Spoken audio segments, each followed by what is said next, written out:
Nous examinons les données sonores pour voir s'il y a quelque chose qui pourrait indiquer une épave et nous aider à localiser.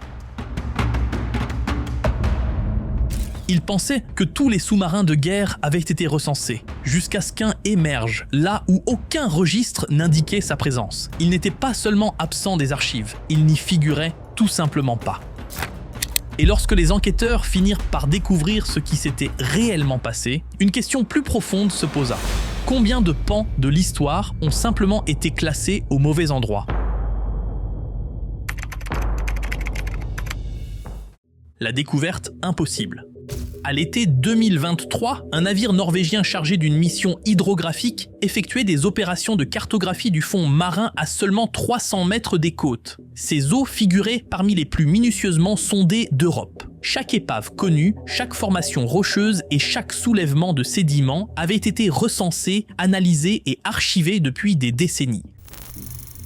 Pourtant, lorsque le sonar multifaisceau du navire balaya ce territoire familier, il détecta un objet qui n'avait rien à y faire, une forme longue et cylindrique avec une tour de contrôle émergeant du centre. C'était indubitablement un sous-marin. Au début, personne ne s'en inquiéta outre mesure. Des centaines d'épaves jonchaient la mer du Nord, beaucoup datant de la Seconde Guerre mondiale.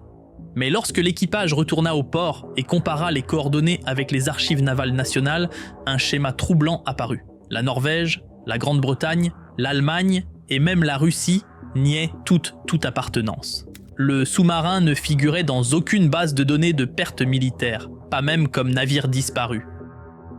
Un véhicule télécommandé fut envoyé pour enquêter. Ce qu'il révéla stupéfia. L'épave était posée verticalement, légèrement inclinée sur bâbord, mais remarquablement intacte. Aucun numéro de coque, aucun drapeau, aucune plaque constructeur, juste une coque d'acier recouverte de 70 ans de croissance marine. Les historiens navals furent alertés.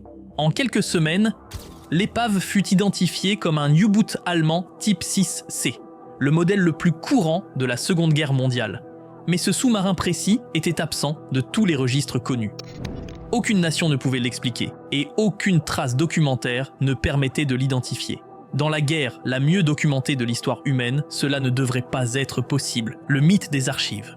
Pour mesurer l'ampleur du mystère, il faut comprendre la précision obsessionnelle avec laquelle la guerre sous-marine a été consignée pendant la Seconde Guerre mondiale. Contrairement aux conflits antérieurs, il ne s'agissait pas d'une époque de dépêches navales vagues ou de galions perdus. C'était une guerre des registres, des cartes et des codes. Un conflit industriel mené par des états bureaucratiques où chaque navire possédait sa traçabilité documentaire. La Kriegsmarine allemande documentait chacun de ses 1150 sous-marins avec un détail stupéfiant. Chaque U-boot recevait un numéro de coque, une date de mise en service, un chantier de construction et un journal opérationnel complet.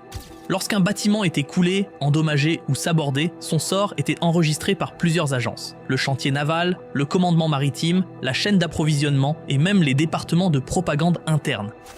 Après la guerre, les forces alliées capturèrent et consolidèrent ces archives, créant ainsi la base de données de pertes sous-marines la plus complète de l'histoire. La Royal Navy britannique n'était pas moins méticuleuse. Chaque contact sonar, chaque attaque à la charge de profondeur, chaque naufrage, confirmé ou supposé, était consigné et analysé. Les salles opérationnelles traçaient les mouvements des U-boots en temps réel avec un soin extrême, recoupant messages interceptés, observations de périscope et rapports de convoi. Les services de renseignement postérieurs à la guerre validaient ces cartes en les comparant aux journaux allemands saisis, reconstituant ainsi une chronologie définitive de l'activité sous-marine. À tel point que les historiens modernes pensaient qu'aucun U-boot allemand ne manquait à l'appel. Parmi les 709 sous-marins de type 7 construits, tous étaient comptabilisés, 694 détruits, les autres capturés ou sabordés. Leurs emplacements étaient connus, leur destin documenté. L'épave découverte au large de la Norvège n'avait pas simplement échappé aux archives. Elle existait dans un espace où théoriquement il n'y avait aucune faille. Elle remettait en question l'idée même que l'histoire, lorsqu'elle est suffisamment bien documentée, ne laisse aucune ombre derrière elle. La science du fond marin. Lorsque les archives échouèrent à expliquer l'épave, les enquêteurs se tournèrent vers le navire lui-même. L'équipe d'exploration revint équipée de matériel avancé, réseaux sonars haute résolution et véhicules télécommandés capables de scanner et d'échantillonner avec précision. Leur objectif était simple, extraire autant de vérité physique que possible de ce cadavre d'acier. Le modèle 3D du sous-marin obtenu était d'une précision stupéfiante. Chaque rivet, chaque joint, chaque contour de la tour de contrôle fut capturé numériquement au centimètre près.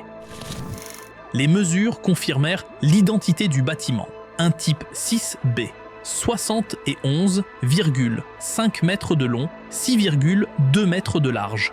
Une correspondance parfaite avec la variante de U-boot la plus largement déployée durant la guerre. Pourtant, même avec cette confirmation, sa présence à cet endroit défiait toute logique. Tous les autres types 8 perdus en mer du Nord avaient déjà été localisés et enregistrés. Des échantillons d'acier furent soigneusement prélevés sur la coque et analysés métallurgiquement. Les résultats étaient définitifs. Acier allemand conforme aux sous-marins construits chez Deutsche Werke et Germania Werft à Kiel entre 1943 et 1945. Mais un détail surprit les chercheurs. Cet acier était d'une qualité exceptionnellement élevée pour cette fin de guerre, alors que les ressources allemandes étaient épuisées. La plupart des sous-marins construits après 1943 présentaient des alliages compromis. Pas celui-ci. À l'intérieur de la coque, les ROV capturèrent des images saisissantes de machines rouillées et de silences fantomatiques. La salle des commandes était effondrée. Les tubes lance-torpilles étaient vides. Mais dans le compartiment des batteries, les enquêteurs découvrirent un élément profondément troublant. Aucune trace des gigantesques batteries au plomb acide qui alimentaient le sous-marin en plongée.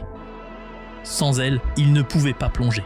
Il ne pouvait pas fonctionner comme un vrai sous-marin. Qu'elles aient été retirées avant le sabordage ou jamais installées, personne ne le savait. Pièce par pièce, l'épave livrait des fragments de son histoire. Mais pas de nom, pas de numéro, pas de pays prêt à la revendiquer. Bureaucratie, angle mort et une piste. Après avoir examiné chaque détail physique et épuisé tous les dossiers officiels, l'enquête se tourna vers l'intérieur. Non vers la mer, mais vers les classeurs. Si ce sous-marin n'était pas non enregistré, peut-être avait-il simplement été mal enregistré.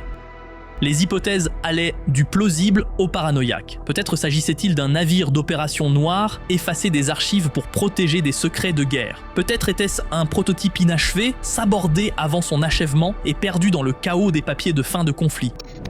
Ou peut-être, juste peut-être, se cachait-il à la vue de tous depuis le début. La percée ne vint ni d'un fichier classifié, ni d'un dossier secret, mais d'un rapport logistique enfoui dans un dossier d'approvisionnement en carburant de la marine allemande. Au début de 2024, l'historien Klaus Hoffmann tomba sur une seule référence obscure, U3135. Le numéro correspondait à la séquence des types 6C, mais le sous-marin n'était jamais apparu dans les registres opérationnels. Curieux, Hoffmann suivit cette piste à travers plusieurs archives et peu à peu, un fil oublié émergea.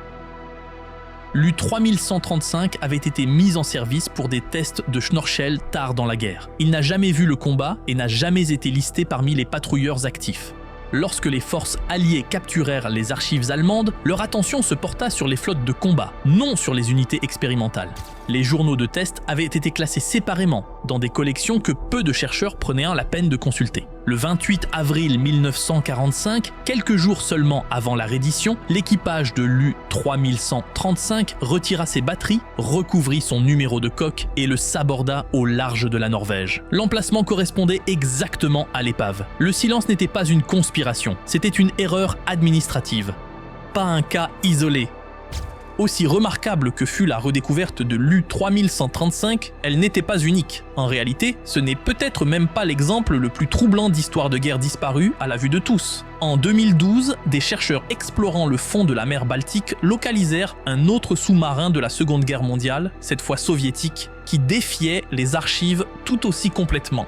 Le navire fut identifié comme un sous-marin de classe L, appartenant à une flotte rigoureusement documentée par la marine soviétique pendant et après la guerre. Pourtant, celui-ci, ultérieurement lié au perdu L-19, n'avait aucune mention officielle de destruction, de disparition, ni même de déploiement final. Il reposait intact, abandonné sous la surface, son sort entièrement ignoré dans les registres de pertes soviétiques. il fallut des analyses approfondies de la coque, des comparaisons avec des composants en série et des mémos navals fragmentaires pour reconstituer son identité. Comme pour l'U-3135, le L-19 avait toujours existé, simplement hors du champ de la recherche standard. Son invisibilité n'était pas due au mystère ou au sabotage, mais à un mauvais classement et à une vision institutionnelle étroite. Ensemble, ces cas tracent un schéma. Ils révèlent un angle mort dans la manière dont l'histoire moderne est construite. Nous croyons à la permanence du papier, à la fiabilité des archives de guerre et à l'autorité des bases de données. Mais les archives sont des créations humaines, vulnérables au chaos, aux erreurs de catégorisation et aux priorités changeantes.